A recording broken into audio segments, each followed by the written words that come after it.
An elderly mechanic repairs George Strait's car, and a few days later, George stops by and does the unexpected.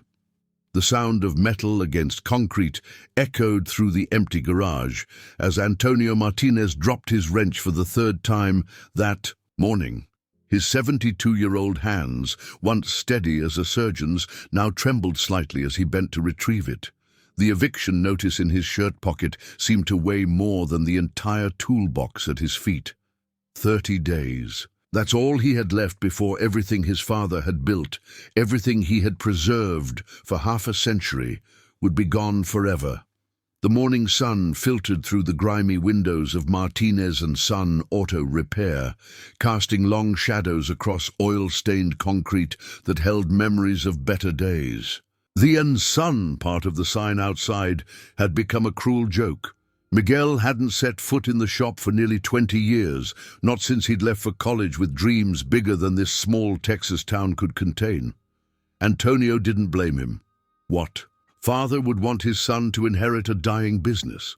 He picked up the wrench and returned to the engine he was rebuilding, a 1970 Chevelle that belonged to old Jim Patterson. At least Jim still trusted him with his baby, unlike most folks who now drove past his shop to reach the gleaming Automax franchise 2 blocks down. They promised oil changes in 10 minutes and diagnostics by computer. Antonio promised quality, but apparently that didn't count for much anymore. The bell above the door chimed, startling him from his thoughts. 2 men in expensive suits walked in, their polished shoes clicking against the concrete like countdown timers. Antonio recognized them immediately. Representatives from Megafix Automotive Group, the company that had been buying up independent shops all across Texas. If you're enjoying this story about honest work and unexpected blessings, please consider subscribing to our channel. We'd love to hear your thoughts in the comments below, and let us know where you're watching from. Your support helps us share more inspiring stories like Antonio's. "Mr. Martinez," the taller one said, his smile as synthetic as the oil Antonio refused to use. "We've come to make you another offer." "I told you boys last month the shop ain't for sale," Antonio replied, not bothering to look up from the engine. "Come now, Mr. Martinez. We've seen the eviction notice. We know about your situation. We're offering you a way out with dignity, $50,000, cash, more than this place is worth considering the circumstances." Antonio's jaw tightened. The shop and the land it sat on were worth at least 4 times that. But they knew he was desperate. They could smell blood in the water like sharks circling wounded prey. "This shop was built by my father's hands," Antonio said quietly, finally meeting their eyes. "Every brick, every beam. I was 6 years old when we poured this very floor you're standing on. You think $50,000 buys 50 years of sweat and dreams?" The shorter man adjusted his tie impatiently. "It buys you more than bankruptcy, old man. Take the deal, or in 30 days you'll have nothing. No shop, no money, no legacy. Just an old fool who couldn't accept that times have changed." The words hit harder than any physical blow could have. Antonio felt his chest tighten, not from anger, but from the crushing weight of truth. They were right. He was just an old fool holding on to something that the world had already decided was obsolete. "Get out," he said quietly. "Mr. Martinez, be reasonable. Get out!" The roar erupted from somewhere deep within him, surprising everyone, including himself. "Get out of my shop before I throw you out myself." The men exchanged glances, shrugged, and headed for the door. The taller one paused at the threshold. "The offer stands until Friday. After that, we'll just wait for the bank to foreclose and buy it at auction for pennies on the dollar. Either way, Mr. Martinez, this shop will be ours." The door slammed shut behind them, leaving Antonio alone with the echo of their footsteps and the weight of his failure. He slumped against the Chevelle, suddenly feeling every one of his 72 years. His father, God rest his soul, would be ashamed. Francisco Martinez had built this shop with his bare hands after coming to America with nothing but determination and a toolbox. He'd taught Antonio that honest work and fair prices would always find customers, but Francisco had never imagined a world where corporations could undercut quality with quantity, where computers replaced experience, where loyalty became a luxury few could afford. Antonio spent the rest of the day working in silence, losing himself in the familiar rhythm of his craft. By evening, exhaustion crept into his bones like winter cold. He'd managed to finish the Chevelle's engine at least. Jim would be happy. That was something. As the sun began to set, painting the Texas sky in shades of amber and rust, Antonio began his nightly ritual of closing up. He cleaned each tool methodically before placing it in its designated spot. His father had taught him that a craftsman's tools were extensions of his hands, deserving of respect and care. Even facing bankruptcy, some habits were too deep to break. He was pulling down the last garage door when headlights swept across the parking lot. Antonio sighed. It was past 7. He was tired, defeated, and in no mood for another customer. He'd have to turn away because he couldn't get parts fast enough to compete with the big chains. A black Ford F-150 rolled to a stop, its chrome details catching the last rays of sunlight. The engine sputtered once, twice, then died with a mechanical cough that Antonio's trained ear immediately diagnosed as fuel system trouble. The door opened, and a man stepped out slowly, favoring his left leg slightly as he walked. "Evening," the stranger called out. "I know it's late, but I'm in a real bind here." Antonio could barely make out the man's features in the growing darkness. He wore a well-worn cowboy hat pulled low, denim jacket over a plaid shirt and boots. That had seen better days. Just another traveler with car trouble, probably looking for a quick fix to get back on the road. "We're closed," Antonio said, then heard his father's voice in his head. "Never turn away someone in need, mijo. You never know when you might be the one stranded on the roadside." He sighed again. "But I suppose I can take a look." What seems to be the problem started acting up about 20 miles back, the man said, approaching slowly. "Engine's been stuttering, losing power. I've got to be in San Antonio by tomorrow afternoon, and I can't afford to miss it." Antonio nodded, already, mentally running through potential diagnoses. "Pop the hood. Let me get my flashlight." For the next few minutes, Antonio lost himself in the familiar dance of diagnosis. He checked connections, listened to the engine attempt to turn over, tested the fuel pump relay. His movements were sure despite the darkness, guided by decades of experience. "It's your fuel pump," he announced finally. "It's not completely dead yet, but it's on its way out. You're lucky you made it this far." The stranger removed his hat and ran a hand through silver-streaked hair. "Can you fix it?" "Tonight. That's a tall order. I'd need to pull the old pump, and on this model that means dropping the fuel tank. It's a good 3-4 hours of work, assuming I have the right pump in stock." "I'd be mighty grateful if you could try," the man said. "I can't miss tomorrow's appointment." Antonio studied the stranger's face in the dim light. There was something familiar about him, but Antonio couldn't quite place it.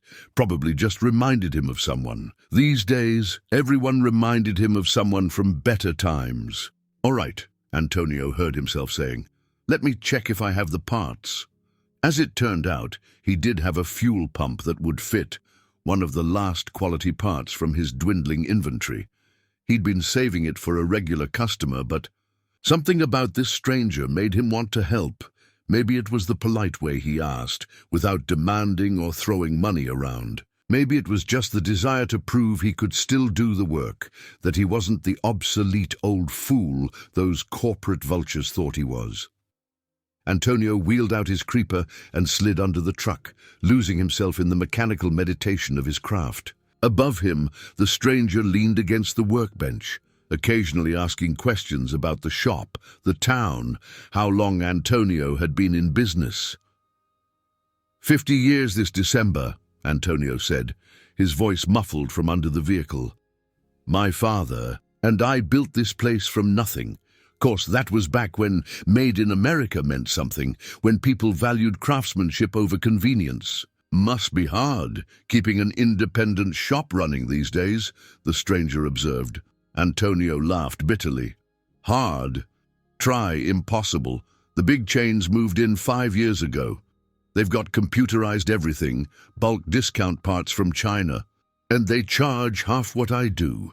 Never mind that their work lasts half as long too. People see the price, and that's all that matters anymore. You sound like you're giving up. The words stung because they were true. Antonio paused in his work, staring up at the undercarriage of the truck. Maybe I am. Got an eviction notice this morning. 30 days to come up with 6 months of back rent. Might as well ask me to fly to the moon.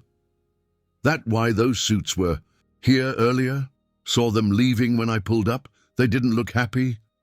Megafix Automotive. They want to buy me out for pennies on the dollar, turn this place into another one of their cookie-cutter franchises. Antonio resumed working, his movements more aggressive now. My father would roll over in his grave. Lie. The stranger was quiet for a long moment. When he spoke again, his voice carried a weight of understanding. My daddy was a farmer, raised cattle all his life, taught me the value of hard work and staying true to your roots. When the big agricultural companies started pushing out the family farms, he held on as long as he could. Said a man's legacy wasn't in the money he made, but in the principles he refused to compromise. Easy to say when you're not facing bankruptcy, Antonio muttered, then immediately regretted it. Sorry, that was uncalled for. Your daddy sounds like he was a wise man. He was, and he'd have liked you, I think. Men like you two are becoming extinct. That's a damn shame if you ask me. Antonio continued working in relative silence, the rhythmic clanking of tools against metal filling the garage. The stranger had pulled up a folding chair and sat nearby, occasionally handing Antonio tools without being asked. There was something comforting about his presence, a quiet understanding that didn't require words. You mentioned a son earlier, the stranger said after a while. The sun on the sign outside? Antonio's hands stilled for a moment. Miguel. Haven't seen him in near about 2 years now. He's got some fancy job at a tech company in Austin. Makes more in a month than I. Making half a year, probably. You sound proud. I am, Antonio admitted, sliding out from under the truck to grab a different wrench. Kid's brilliant. Got a full scholarship to UT. Graduated with honors. I just wish... Wish what? Antonio shook his head and dove back under the truck. Nothing. Foolish old man's dreams. Boy's got his own life now. Can't expect him to care about a dying garage in a town most folks couldn't find on a map. The stranger shifted in his chair. You ever tell him how you feel? About the shop? I mean, what's to tell? That I spent my whole life building something nobody wants anymore. That I failed to adapt, failed to change with the times. Antonio's voice grew thick. Last time we talked, he offered to loan me money. My own son, offering charity. I taught that boy to change oil before he could ride a bike, and now he thinks, I need his pity. Maybe it wasn't pity, maybe it was love. The simple words hung in the air like a challenge. Antonio found himself blinking rapidly, grateful for the darkness under the truck that hid his face. When had everything gotten so complicated? When had the simple pride of honest work become something to be ashamed of? Tell me about your best. A day here, the stranger said suddenly. In all your 50 years, what day stands out? Antonio thought while he worked, his hands moving automatically through the familiar motions. 1992, he said finally. Miguel was 10. School was out for summer and he begged to help in the shop. I gave him his first toolbox that day, child-sized, but real tools. We worked on a '67 Mustang together. Took us all. Weak, but when that engine purred to life, the look on his face. He trailed off, lost in the memory. Miguel's gap-toothed grin, grease smudged on his cheek, holding a wrench like it was Excalibur itself. They'd celebrated with root beer floats from the diner down the street, which had long since been replaced by a chain restaurant. "Sounds like a perfect day," the stranger said softly. It was. Back then, I thought there'd be 1,000 more. Just like it. Funny how life doesn't tell you when you're living in the good old days. Antonio finished removing the old fuel pump and emerged from under the truck, his back protesting the extended time on the creeper. The stranger stood up to stretch as well, and in the better light of the garage, Antonio got a clearer look at his face. There was definitely something familiar about those weathered features, the kind eyes beneath the brim of the hat. "You from around here?" Antonio asked, wiping his hands on a rag. "Originally from Petite, about 3 hours south, but I've traveled all over Texas. Music takes you places." "Music?" Antonio's eyes narrowed slightly. The man's voice, now that he thought about it, had a quality to it. Smooth, measured, like someone used to being heard. "I play a little," the stranger said with a modest shrug. "Country music, mostly. It's taken care of me and mine for longer than I deserve." Antonio nodded, filing this information away as he prepared the new fuel pump. Country music. That explained the worn boots, the comfortable way the man wore his hat, the unpretentious manner despite what appeared to be money enough to afford a nice truck. "My wife loved country music," Antonio said, surprising himself with the admission. "Rosa lost her to cancer 8 years back. She used to play the radio while I worked, said the music made the day go faster. Haven't been able to listen to it much since." "I'm sorry for your loss." "Thank you." Antonio cleared his throat and got back to business. "This'll take me another couple hours. There's a diner about a mile down the road if you want to get some food. Or there's a waiting area inside with some old magazines and a coffee maker that sometimes works. If it's all the same to you, I'll stay here. Been a while since I watched a real craftsman work. It's soothing in a way." Antonio felt an unexpected warmth at the compliment. When was the last time someone had called him a craftsman instead of just a mechanic? He bent to his task with renewed energy, installing the new pump with meticulous care. This might be one of the last jobs he ever did in this shop, but by God, he'd do it right. As he worked, the stranger asked questions about different tools, about the history of certain techniques, showing genuine interest in the answers. It reminded Antonio of teaching Miguel, back when the boy's eyes would light up at learning something new about engines. "You know," the stranger said during a lull, "I've met a lot of people in my travels. Rich folks, poor folks, and everything in between. The ones I respect most are the ones who do their work with pride, regardless of what that work might be. Even if that work doesn't matter anymore." Antonio couldn't keep the bitterness from his voice. "Especially then. It's easy to take pride when everyone's applauding. Takes real character to maintain your standards when the world's telling you they don't matter." Antonio found himself really looking at the stranger then. There was a quiet wisdom in his words, the kind that came from living, from seeing success and failure both. "You sound like you've been on both sides of that fence." The stranger smiled. "More times than I can count. Had hits and misses, full venues and empty ones, but I kept playing the music I believed in. Some years that meant feast, others famine, but I never compromised who I was for $1. "And it worked out for you?" "Well, I'm still here, still playing. Got to see my dreams come true in ways I never imagined, met incredible people, and made a decent living doing what I love. Can't ask for much more than that." Antonio installed the fuel pump in contemplative silence. Here was a man who understood, who'd faced the same crossroads between integrity and survival. It made him feel less alone, less foolish for holding on to principles in a world that seemed to have forgotten them. "All right," Antonio announced, sliding out from under the truck for the final time. "Let's see if she starts." He climbed into the driver's seat, said a quick prayer to whoever might be listening, and turned the key. The engine coughed once, then roared to life with a smooth, steady purr. No stuttering, no hesitation. Perfect. Sounds like a different truck, the stranger said appreciatively. You've got golden hands, Mr. Martinez. Antonio felt a flush of pride. Just doing my job. Let her run for a few minutes, make sure everything's flowing properly. They stood, together, listening to the engine's steady rhythm. The shop that had seemed so empty and defeated hours ago now felt alive again, filled with the sound of successful work. What do I owe you?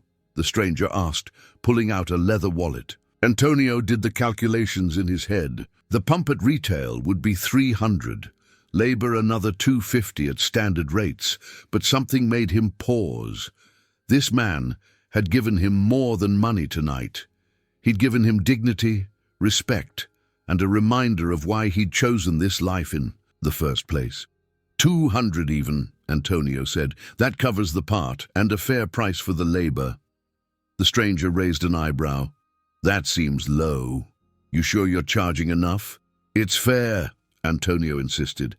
That's how my father did business, and it's how I do business. Fair price for honest work. The stranger studied him for a long moment, then nodded. Fair enough. He counted out $200 in cash, then paused. You said earlier you haven't listened to country music since your wife passed. That's a shame. Music has a way of healing wounds we didn't even know were still bleeding. He handed over the money, then pulled a slightly worn CD from his jacket pocket. This might not be your style, but give it a listen sometime. Sometimes. The old songs help us remember the good times without quite so much of the hurt. Antonio took the CD, squinting at it in the dim light. George Strait, 50 number ones. His eyes widened as recognition finally dawned. He looked up at the stranger, really seeing him now. The weathered face that had graced countless album covers, the distinctive voice he'd heard on Rosa's radio 1,000 times. You're... George Strait smiled and placed a finger to his lips. Just a fellow who needed his truck fixed and found something more valuable than a fuel pump. A reminder that there are still men like you in this world, Mr. Martinez. Men who do things right because it's right, not because it pays. Antonio stood speechless, holding the CD like it was made of gold. George Strait, the king of country music, in his shop, complimenting his work. I need to get on the road, George said, climbing into his truck. But Mr. Martinez, don't let them take this place from you. Texas needs shops like this, run by men like you. The world's got enough corporate franchises. What it's running short on is soul. The truck's taillights disappeared into the Texas night, leaving Antonio standing in his garage, still clutching the CD. His mind struggled to process what had just happened. George Strait. The George Strait had been in his shop, had watched him work, had called him a craftsman. More importantly, he'd treated him with respect as an equal, not as some charity case or relic of a bygone era. Antonio walked slowly to his small office in the corner of the garage, his legs feeling unsteady. He collapsed into the cracked leather chair behind his desk and stared at the CD. Rosa would never believe this. She'd played Amarillo by morning. So many times he could still hear every note, every word. He remembered dancing with her in this very garage, her laugh echoing off the walls as he spun her around between oil changes. On impulse, he pulled out the ancient CD player they'd kept for listening to music while working.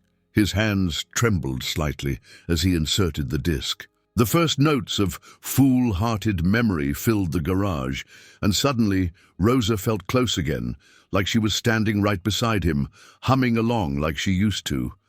The tears came then, 8 years of grief and loneliness and stubborn pride breaking through the dam he'd built. He cried for Rosa, for the son who'd grown too far away to reach, for the shop that would soon belong to strangers. But somehow the tears felt different this time. Cleaner, like a wound being washed instead of just covered. He must have fallen. asleep in the chair, because the next thing he knew, sunlight was streaming through the windows and someone was pounding on the garage door. Antonio jolted awake, his back screaming from the awkward position. The CD player had long since gone silent. "Mr. Martinez, you in there?" It was Jim Patterson, come to check on his Chevelle. Antonio hurried to open the garage door, squinting, in the bright morning light. "Morning, Jim. Sorry, I was just—" "No need to apologize. Heard you were here late last night. Mrs. Henderson saw the lights on past midnight." Jim's weathered face creased with concern.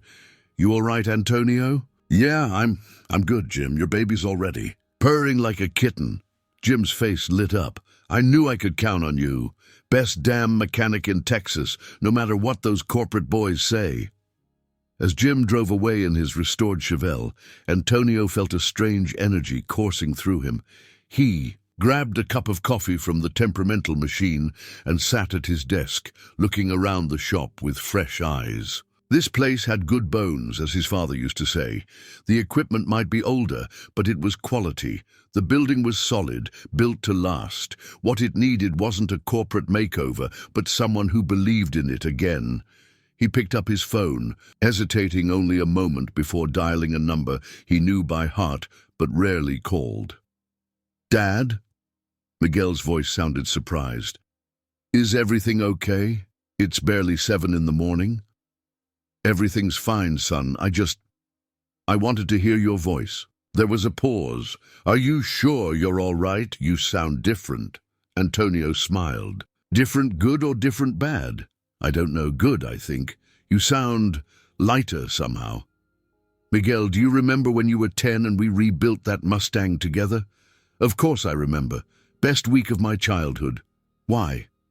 "I was thinking about it last night. Thinking about a lot of things. Son, I owe you an apology." "Dad, no." "Let me finish. You offered to help, and I threw it back in your face because of my pride. That wasn't right. You weren't offering charity. You were trying to take care of your old man, the same way I tried to take care of you. I should have seen that." He could hear Miguel's breathing on the other end, slightly shaky. "Dad, I never wanted you to think. I know how much that shop means to you. I just hate seeing you struggle when I could help." "I know, son. I know. But this is something I need to figure out on my own. This shop, it's not just a business. It's who I am. And if I'm going to lose it, I need to lose it standing up, not crawling to anyone for help. Can you understand that?" "Yeah, Dad, I can. You taught me that, to stand for something, even when it's hard." They talked for another 10 minutes, the longest conversation they'd had in years. When Antonio finally hung up, he felt like he'd recovered something precious he hadn't even realized was lost. Not just his son, but a piece of himself. The morning flew by in a blur of activity. Word had somehow spread that old Antonio Martinez was in rare form, and a steady stream of long-time customers appeared with various automotive ailments. Mrs. Chen brought her Honda with a mysterious rattle, loose heat shield, easy fix. Bobby Tran rolled in with his modified Civic needing a tune-up. Even Sarah Williams from the bank stopped by with her Subaru, though Antonio suspected she was checking up on him more than her car. "Heard you had a late night," she said, watching him. "Check her oil. Mrs. Henderson said there was a fancy truck here past midnight." Antonio smiled. "Just a traveler needing help. That's what we do here, Sarah. Help people get back on the road." She studied him with the shrewd eyes of someone who'd seen too many broken dreams walk through her office.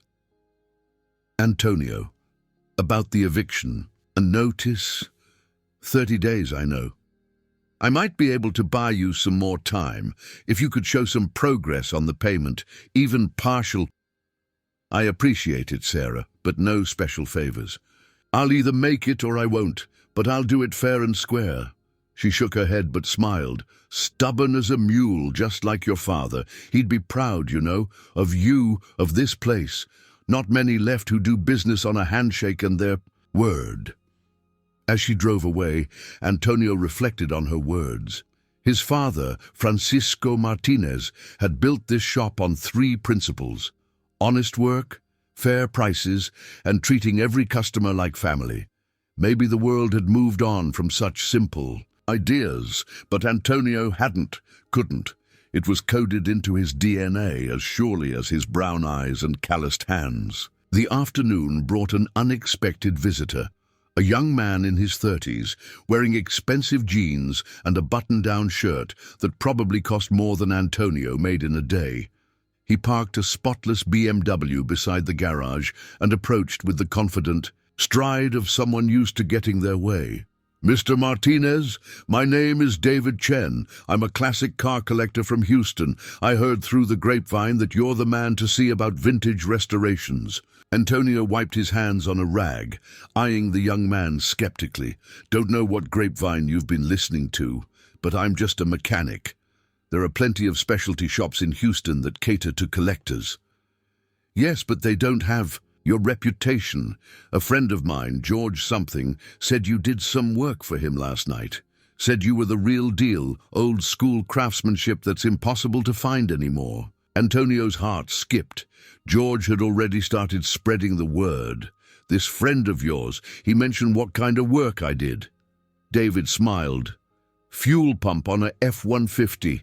Said you diagnosed it by sound alone, had him running smooth as silk in a few hours.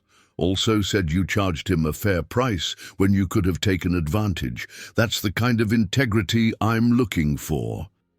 "What exactly are you looking for, Mr. Chen?" "I've got a 1970 Plymouth Barracuda that needs a complete restoration. Numbers matching, original engine, but she's been sitting for 20 years. I've had 3 shops in Houston look at it, and they all want to modernize everything, replace original parts with aftermarket junk. I want someone who understands that originality matters, who can bring her back to life without losing her soul." Antonio felt a familiar stirring, the excitement of a real challenge. A 1970 Barracuda was a rare bird indeed, and a numbers-matching example even more so. It was the kind of project he'd dreamed about, but hadn't seen in years. "That's a big job," he said carefully. "Could take months, and finding original parts won't be cheap or easy." "I'm not looking for cheap or easy. I'm looking for right. Money isn't the issue. Finding someone with the knowledge and patience to do it properly is. So what do you say? Want to take a look?" Antonio glanced around his shop, at the eviction notice still tucked in his shirt pocket, at the tools his father had handed down to him. In 30 days, it might all be gone. But right now, in this moment, he was still a craftsman being offered the kind of job that reminded him why he'd chosen this life. "Bring her by," he said. "Let me see what we're working with. No promises, but I'll give you an honest assessment." David's face lit up. "Fantastic. I'll have her transported here by Friday. And, Mr. Martinez, George was right about you. You're exactly what the classic car community needs." As David drove away in his BMW, Antonio stood in the doorway of his shop, watching the sun begin its descent toward the horizon. In 24 hours, his world had shifted. Not solved. He still faced eviction, still had massive debts, still had a business model the world had deemed obsolete. But something fundamental had changed. He walked back to his office and picked up the George Strait CD, reading the track list on the back. 50 #1 hits. 50 times George had reached the top of the charts by staying true to traditional country music when everyone said it was dying. Maybe there was a lesson there. Antonio put the CD back in the player and let Check Yes or No fill the garage. He grabbed a broom and began sweeping, humming along with the music. Tomorrow would bring its own challenges. The corporate vultures would return, the bills would still be due, and time would keep ticking toward his deadline. But tonight he was going to clean his shop until it gleamed, organize his tools with the same care his father had taught him, and prepare for a 70 Plymouth Barracuda that needed his particular brand of old-fashioned expertise. Because George Strait had been right about one thing: the world had enough corporate franchises. Friday arrived with the kind of brilliant Texas morning that made the whole world seem possible. Antonio had been up since 5, preparing the shop for the Barracuda's arrival. Every tool was cleaned and organized, the floor swept spotless, and he'd even managed to fix the flickering fluorescent light that had been annoying him for months.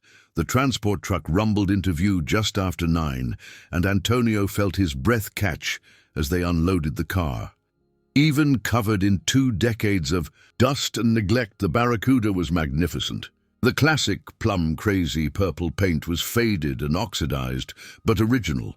The chrome was tarnished but complete, and when Antonio popped the hood, he nearly wept at the sight of the unmolested 440 cubic inch engine. "She's beautiful," he whispered, running his hand along the fender. David Chen stood beside him, grinning like a proud father. "I knew you'd appreciate her. Everyone else just saw dollar signs and wanted to gut her.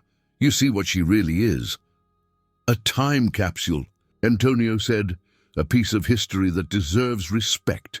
This is going to take months, Mr. Chen, maybe longer, and I'll need to source original parts from all over the country. Whatever it takes. I've got 3 other shops calling me, offering to do it faster and cheaper. But I don't want faster and cheaper. I want her done right, by someone who understands what she represents." They spent the next 2 hours going over every inch of the car, Antonio taking detailed notes and photographs. He'd need to completely rebuild the engine, restore the suspension, repair rust damage that was thankfully minimal, and source 1,000 small parts that were no longer in production. It was overwhelming and exhilarating in equal measure. "I'll work up a detailed estimate," Antonio said finally, "but we're probably looking at 40 to 50,000, maybe more, depending on parts availability." David didn't even blink. "Send me the estimate when you have it. And Mr. Martinez, I've got colleagues in the classic car community who've been looking for someone like you. Real craftsmen are becoming extinct. If you do right by this Barracuda, I guarantee you'll have more work than you can handle." After David left, Antonio stood alone with the sleeping giant of a car. He pressed his palm against the hood and made a silent promise to do right by her. This car had been someone's dream once, had thundered down highways when muscle cars ruled the road. She deserved to thunder again. His phone rang, jarring him from his reverie. The number was unfamiliar, but the area code was local. "Martinez, Auto Repair," he answered. "Mr. Martinez, this is Jennifer Walsh from the Austin American Statesman. I'm working on a story about traditional businesses surviving in the modern economy. I heard you had an interesting visitor earlier this week, and I was wondering if I could ask you a few questions." Antonio's stomach dropped. The last thing he needed was publicity about his failing business. "I don't know what you heard, ma'am, but George Strait spoke very highly of you at his concert last night in San Antonio. He told a story about breaking down and finding what he called the last honest mechanic in Texas. The crowd loved it. He even mentioned your shop by name." Antonio sank into his desk chair, speechless.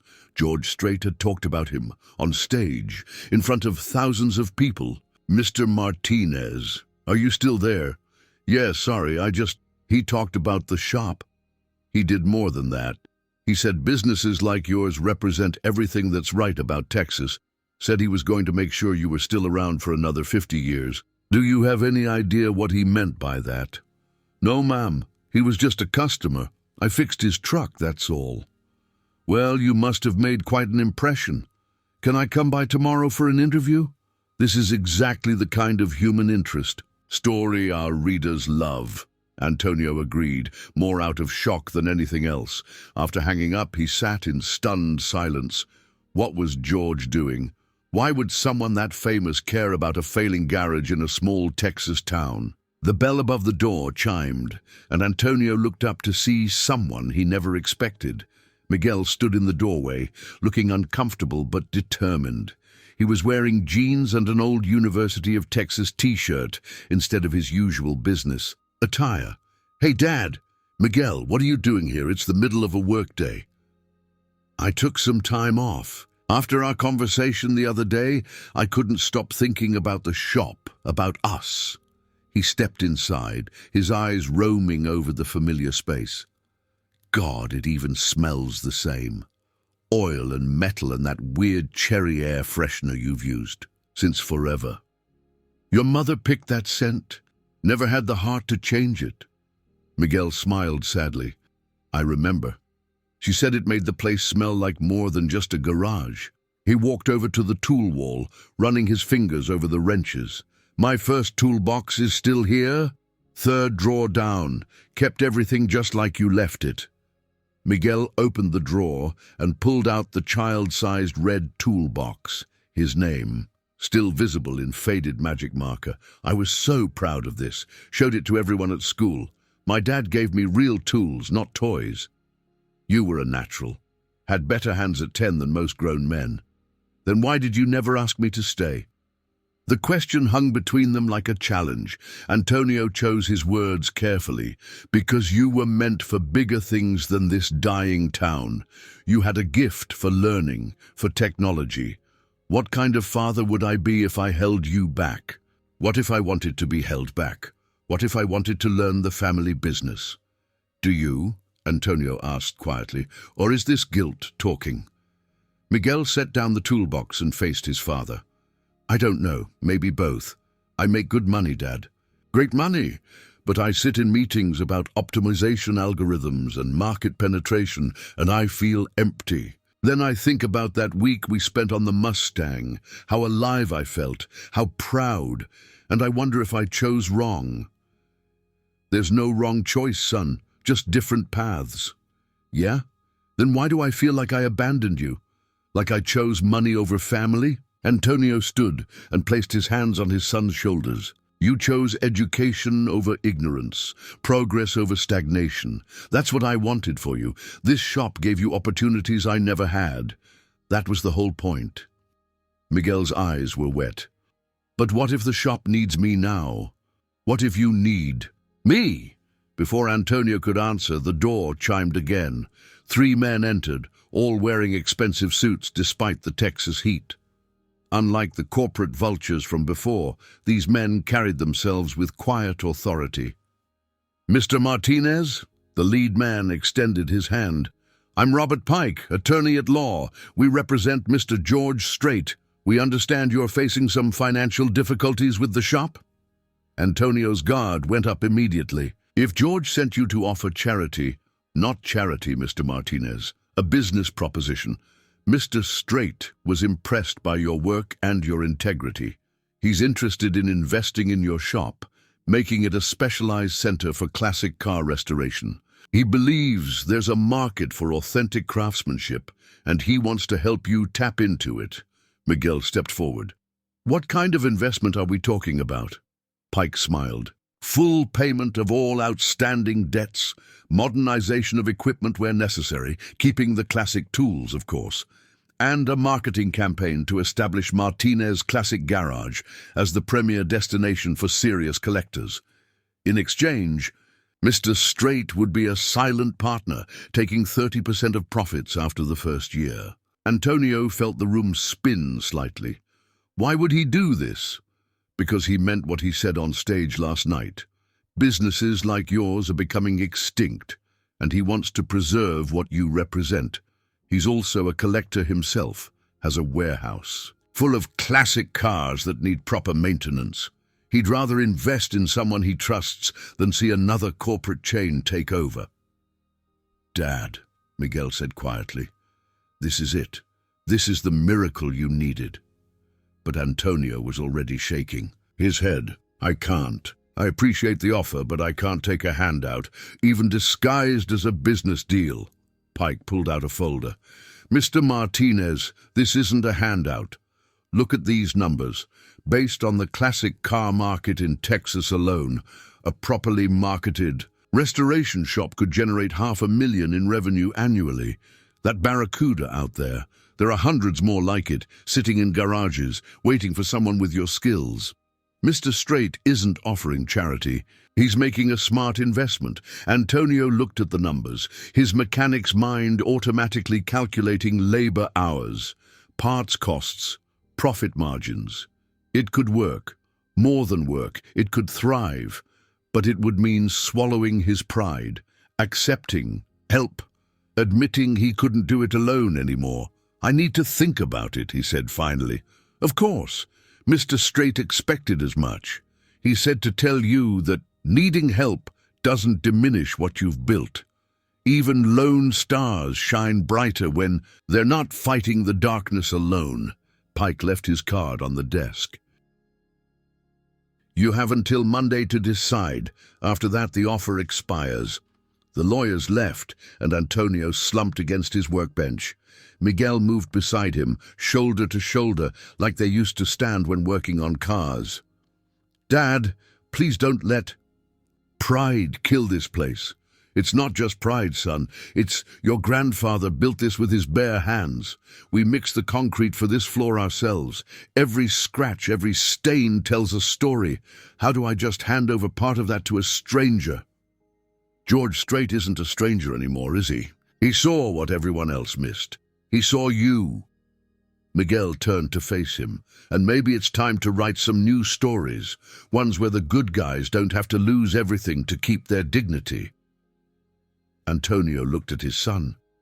Really looked at him. When had the boy become so wise? "You sound like your mother. She always was the smart one." Miguel smiled. What would she say about all this? Antonio knew exactly what Rosa would say. She'd box his ears for even hesitating. She'd remind him that accepting help with grace took more strength than suffering in stubborn silence. She'd point out that George Strait's music had been the soundtrack to their lives, and maybe this was the universe's way of coming full circle. She'd say I was a fool if I didn't at least consider it. Then consider it. "And Dad, whatever you decide, I want to help. Not with money, but with time. I've got vacations saved up. Let me work on that barracuda with you, like old times." Antonio felt something crack open in his chest, decades of careful distance crumbling like old mortar. "You mean it?" Monday morning arrived with the weight of destiny. Antonio had spent the weekend soul-searching, walking through every inch of his shop, running his hands over tools that had been worn smooth by 2 generations of use. Miguel had stayed the entire time, and together they'd begun the preliminary work on the barracuda, falling back into an easy rhythm that made the years of distance seem like a bad dream. "So," Miguel said, handing his father a cup of coffee as they stood in the early morning light, "today's the day." Antonio nodded, the business card Robert Pike had left feeling heavy in his pocket. He'd made his decision somewhere between Saturday's sunset and Sunday's dawn, but putting it into words still felt like stepping off a cliff. "Your mother visited me in a dream last night," he said quietly. "Told me I was being a stubborn fool. Used some more colorful language than that, actually." Miguel laughed. "That sounds like Mom. She never did pull punches. She said pride was just fear wearing a fancy coat. That accepting help from someone who respects what you do isn't weakness, it's wisdom." Before Miguel could respond, vehicles began arriving in the parking lot. First was the reporter from the Austin paper, camera crew in tow. Then David Chen, with 2 other collectors. Bobby Tran pulled up with 3 friends, all driving modified imports. Even Mrs. Henderson from next door wandered over, claiming she wanted to check on all the commotion. But the real surprise came when a tour bus pulled up and George Strait himself stepped out, followed by his band and what looked like half of Nashville's media circuit. "Hope you don't mind," George said, approaching with that easy smile. "When word got out about what we're trying to do here, folks wanted to see it for themselves. This all right with you?" Antonio felt overwhelmed, but managed to nod. "Mr. Strait, about your offer." "Before you say anything," George interrupted gently, "let me show you something." He walked over to the tour bus and returned with a worn photo album. "This was my daddy's shop in Petite, smaller than yours. But the same spirit. When he passed, I didn't have the knowledge or the time to keep it running. I let it die, and I've regretted it ever since. He opened the album, showing pictures of a modest garage not unlike Martinez and Son. I'm not offering charity, Antonio. I'm trying to save something I already lost once. Men like you and my daddy, you're the backbone of places like Texas. You keep us honest, keep us grounded. That's worth investing in. The crowd had grown, local news crews setting up cameras. Antonio saw faces he recognized. Customers from over the years, fellow business owners, even Sarah from the bank. They'd all come to witness this moment. "Dad," Miguel whispered, "they're all here for you, for what you represent." Antonio looked around at the assembled crowd, then at George Strait, patient and respectful, offering not a handout but a partnership. He thought of his father, Francisco, who taught him that a man's worth wasn't in what he owned, but in what he built and how he built it. "Mr. Pike," Antonio called out, spotting the lawyer in the crowd, "you got those papers with you?" The crowd buzzed with anticipation as Pike stepped forward with the contracts. Antonio read through them carefully, his mechanic's attention to detail serving him well in parsing the legal language. Everything was as promised: debt relief, equipment upgrades, marketing support, and most importantly, Antonio retained majority ownership and complete control over the quality of work. "There's one condition I need to add," Antonio said, looking directly at George. "My son Miguel here is going to be working with me on the restoration side. I want that in writing. This stays a family business." George's smile widened. "Wouldn't have it any other way. Family businesses are what built this country." Miguel stepped forward. "Actually, I have an announcement too. I've been doing some thinking this weekend and I've decided to take a sabbatical from my job. I want to learn the restoration business properly, from the ground up. If that's okay with you, Dad." Antonio felt tears threaten for the second time in a week. "It's more than okay, son, it's perfect." He signed the papers with hands that barely trembled, each signature feeling like a bridge between past and future. The crowd erupted in applause, and suddenly everyone was shaking hands, slapping backs, and talking excitedly about the future of Martinez Classic Garage. The reporter pulled Antonio aside for an interview. "Mr. Martinez, how does it feel to go from facing eviction to becoming partners with a country music legend?" Antonio thought carefully before answering. "It feels like proof that doing things the right way still matters, that quality and integrity have value beyond dollars and cents. This shop isn't just a business, it's a testament to the idea that craftsmanship and honesty will always find appreciation, even when the world seems to be moving in a different direction." "And what's next for Martinez Classic Garage?" "We're going to restore classic cars the way they deserve to be restored, with patience, skill, and respect for their history. We're going to train young mechanics in the old ways while embracing new technologies that help us do better work. And we're going to prove that there's still a place for businesses that put quality over quantity." The celebration continued for hours. George and his band gave an impromptu performance in the parking lot, playing Amarillo by Morning at Antonio's special request. David Chen brought over the other collectors he'd mentioned, and by noon, Antonio had a waiting list of 6 classic cars lined up for restoration. But the most meaningful moment came late in the afternoon, after the crowds had dispersed and the cameras had gone. Antonio and Miguel stood alone in the shop, looking at the barracuda that had started it all. "I need to tell you something," Antonio said. "The night George first came here, I was ready to give up, not just on the shop, but on everything. I felt like a relic, like the world had passed me by. I was going to sell to those corporate vultures, take their insulting offer, and disappear. What changed your mind?"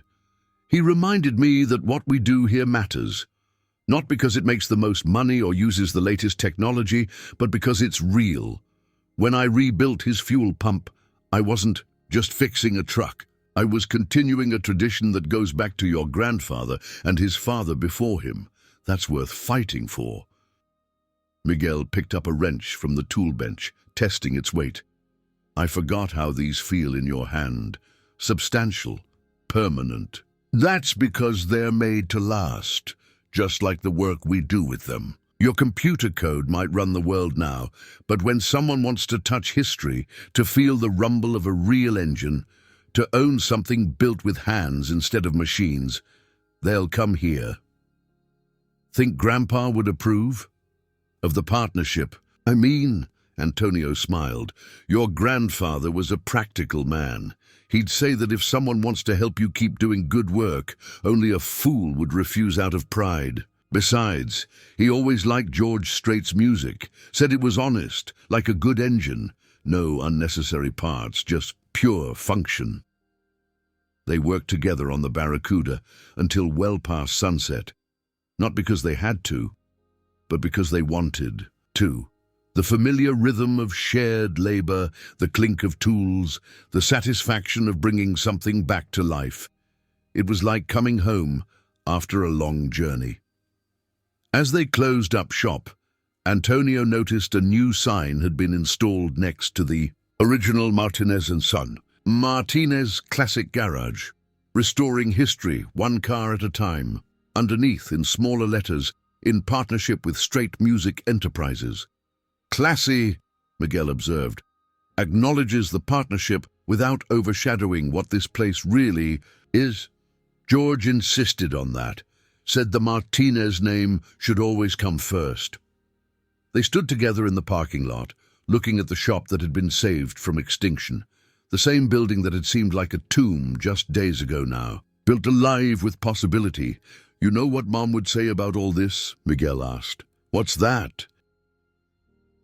"She'd say it took you long enough to let people help you, and then she'd make her famous tamales to celebrate." Antonio laughed, the sound rich and full in the Texas night. "You're right, and she'd invite everyone. George Strait, the lawyers, the reporters, probably half the town, turn it into one of her legendary parties. We should do that. A grand reopening celebration. Show everyone that Martinez Classic Garage is here to stay." "I like that idea. But first, we've got a Barracuda to restore. David Chen is expecting excellence, and that's exactly what we're going to deliver." As they drove away in their separate vehicles, Antonio found himself humming along to the George Strait CD still playing in his truck. The song was "I Can Still Make Cheyenne," about holding on to something real in a world that's constantly changing. It felt appropriate. A week later, the shop was buzzing with activity. New equipment had been delivered and carefully integrated with the classic tools. A young mechanic named Carlos had been hired to help with the increasing workload.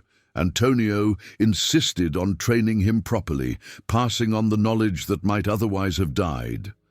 The Barracuda's engine had been completely disassembled, each part catalogued and assessed with meticulous care. George Strait stopped by occasionally, always respectful of Antonio's space and expertise. He'd brought his own 1957 Chevy for restoration, trusting no one else with his baby. They'd work side by side sometimes, George asking questions and Antonio teaching, both men understanding that they were preserving more than just cars. The article in the Austin American Statesman had gone viral, shared thousands of times with comments from people lamenting the loss of craftsmanship in modern society and celebrating its survival in places like Martinez Classic Garage. Letters poured in from around the country, some with business inquiries, others simply expressing gratitude that someone still did things the right way. But for Antonio, the greatest reward came each morning when he opened the shop with his son by his side. They'd share coffee and plan the day's work, Miguel bringing modern efficiency to scheduling and parts ordering, while Antonio ensured every bolt was torqued to perfection, every wire routed exactly as the factory intended. One morning, as they prepared to reinstall the Barracuda's rebuilt engine, Miguel paused with a socket wrench in his hand. "Dad," Thank you. For what? For not giving up. For showing me that there's honor in this work. For giving me a chance to be part of something real. Antonio felt his chest tighten with emotion. Thank you for coming back. The sign outside says Martinez and Son, and it was starting to feel like false advertising. Damagim. They lowered the engine into place with the same care a surgeon might use in transplant surgery. As it settled into its mounts, Antonio knew they weren't just restoring a car. They were restoring a tradition, a family, a way of life that had almost been lost to the relentless march of progress. The shop that had faced extinction was now booked solid for 2 years out. The man who'd been ready to surrender had found new purpose. The son who'd drifted away had come home. And somewhere in Nashville, George Strait smiled every time he thought about the night his truck broke down at exactly the right place, at exactly the right time. Because sometimes, Antonio reflected as he guided his son through the delicate process of connecting 40-year-old wiring, angels come disguised as country singers. And sometimes salvation arrives not with fanfare and miracles, but with the simple offer of a hand up from someone who recognizes the value of what you're trying to save. The last bolt was tightened, the last connection made. Father and son stepped back to admire their work. Tomorrow they'd fire up the engine and pray their craftsmanship held true. But tonight they'd go home satisfied, knowing that Martinez and Son, now Martinez Classic Garage, would continue for another generation, keeping alive the tradition of excellence that no computer or corporation could ever replace.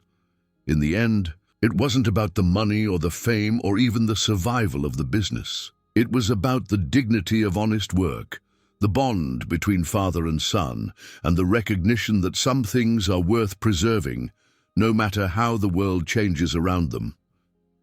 George Strait hadn't just saved a garage, he'd saved a legacy. And Antonio Martinez, the last honest mechanic in Texas, had learned that accepting help with grace could be the strongest thing a man ever does.